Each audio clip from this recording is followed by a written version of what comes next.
Are you ready to create a life you crave?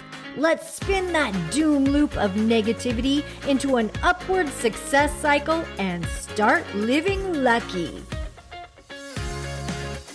Good morning. I'm Jana. I'm Jason. And we are living lucky. You are too. We have a dance recital this weekend. Tomorrow's dance day. Will you be my partner? Of course. Thanks for asking. What a journey. This has been fun. Okay, stop. I'm gonna poke at you a little bit. Poke at me. Because before we hit record, Jason was telling me that he had some aha moments about dance. I did. And they just came. So they come often. Okay. But the biggest aha was Thursday last week. And it was when we put all three dances together. So the cha-cha, the rumba, and the hustle, and then also our showcase dance of This Is Me. The Greatest Showman. From The Greatest Showman. Because since we've started this journey, it's been over a year. It's been 1 year ago.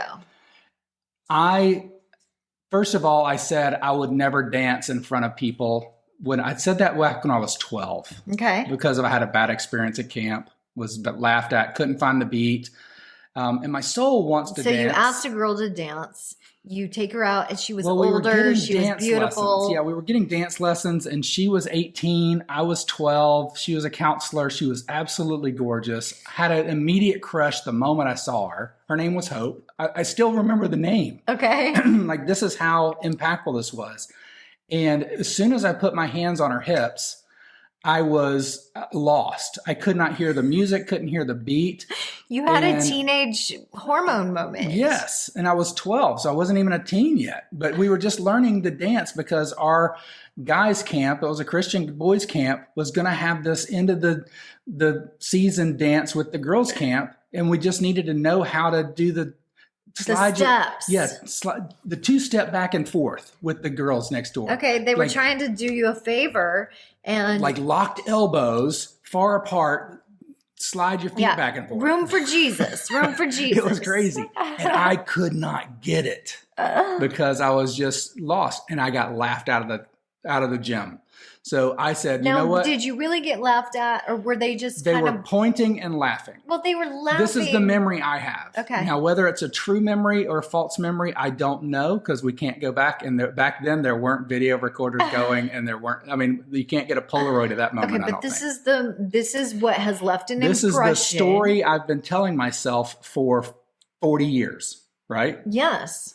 So I will dance in the kitchen. I will dance in the dark at home. I don't like dancing out in public. And here's the thing: Jason is an incredible dancer, and I feel especially when he's had a little whiskey in him. And he's fun. And I tell myself, I look silly. I look stupid. They're all pointing and laughing at me.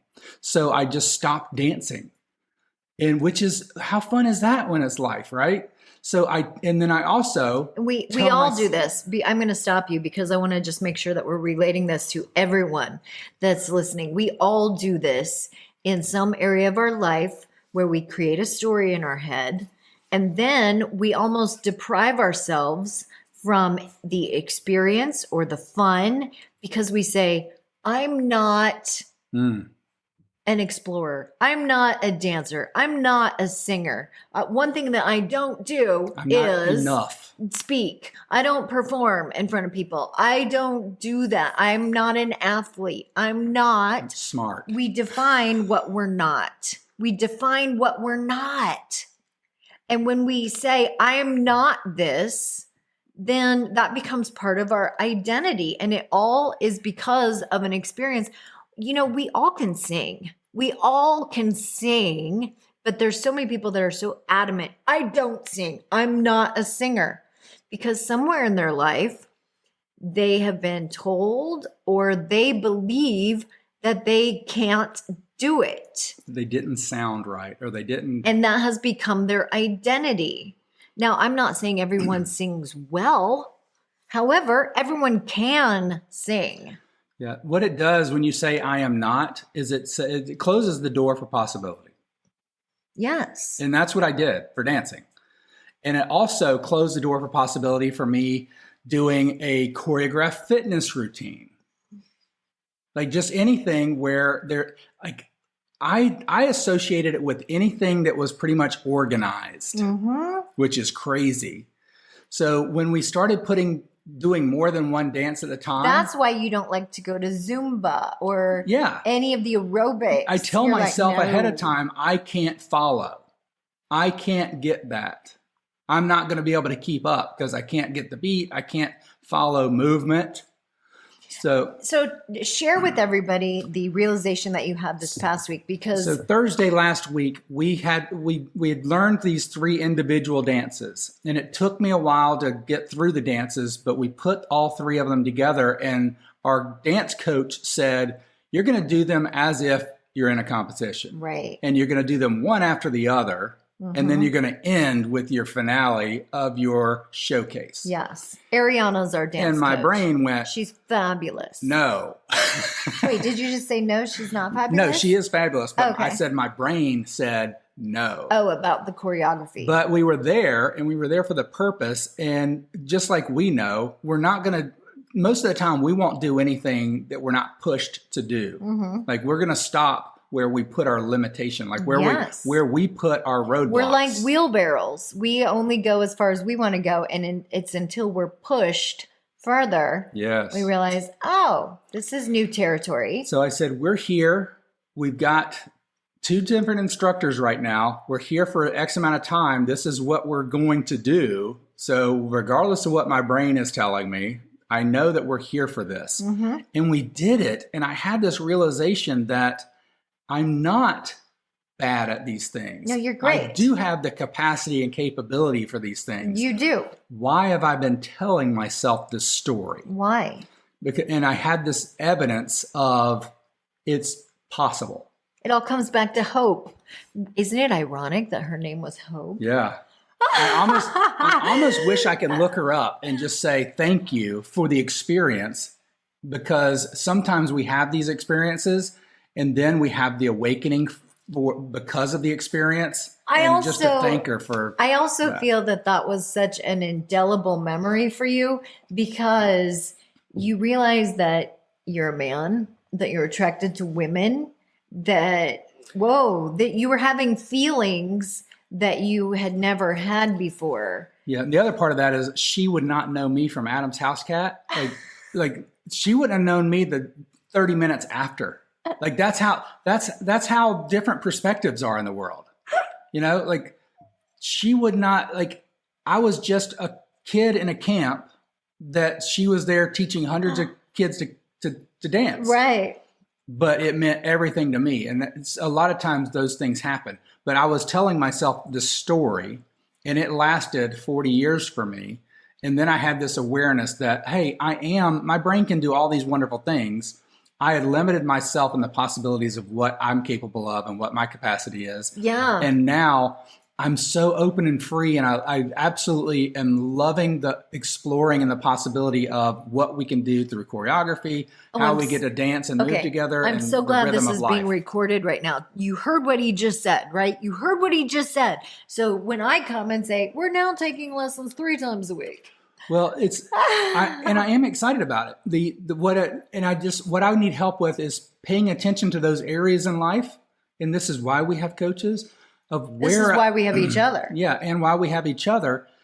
Of where am I saying behind the curtain? Because we've been doing this for a year, and I haven't taken the moments of recognizing that I am telling myself behind the curtain in this area that I'm not good at choreography.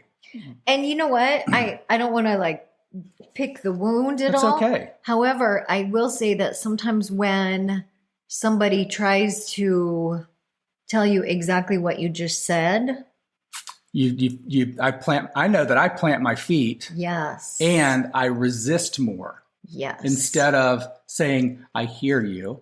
Yes. And how can I be better? And this is where you're protecting, there's something defensive in there, and you're protecting I'm protecting the wound. Yes, you're protecting it, And which keeps us stuck. It keeps us limited. And until we have the awareness that, oh my gosh, look at what I'm doing. And this is, I think, where it goes back to Monday's episode, where you had mentioned in that episode, everything in its right time. And that's where we can give ourselves the grace. And this is why I don't beat myself up about it. Yeah, you shouldn't. And one of the other things that we often tell ourselves or ask ourselves at the end of doing things is, what did we do well? What did we do well? That's such a great question, because so many people automatically in their head, what should I have done better? Oh my God, I wasn't good enough. Yeah. Oh gosh, how could, they ask the wrong questions. And so we have decided, we ask ourselves 3 questions after every experience we have. It's, what did I do well?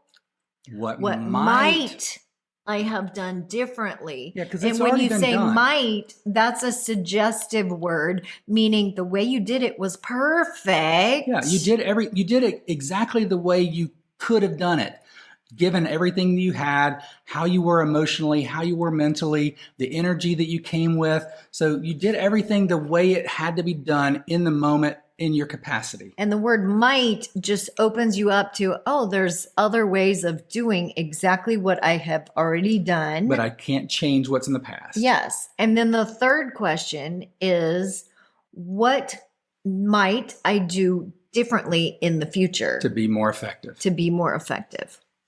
And that question in itself is just, again, opening up the possibilities of, okay, this might be a more efficient way, or this might get me a better result, like what I really wanted. If I didn't get everything I wanted right now, like if I just quote unquote finished what I was doing and the result wasn't there, what might I have done differently to get the result that I wanted? Oh, so good. So good. Okay. Those 3 questions after any experience, that will help you develop a growth mindset, and that will help you work through some of those memories or stories that we have engraved in our brains, our neuroplasticity, because of something that happened most likely in our childhood, something that somebody said to us or an experience that we had, and we didn't know how to process it at that time. And just take awareness where we're planting our feet, Jason, right?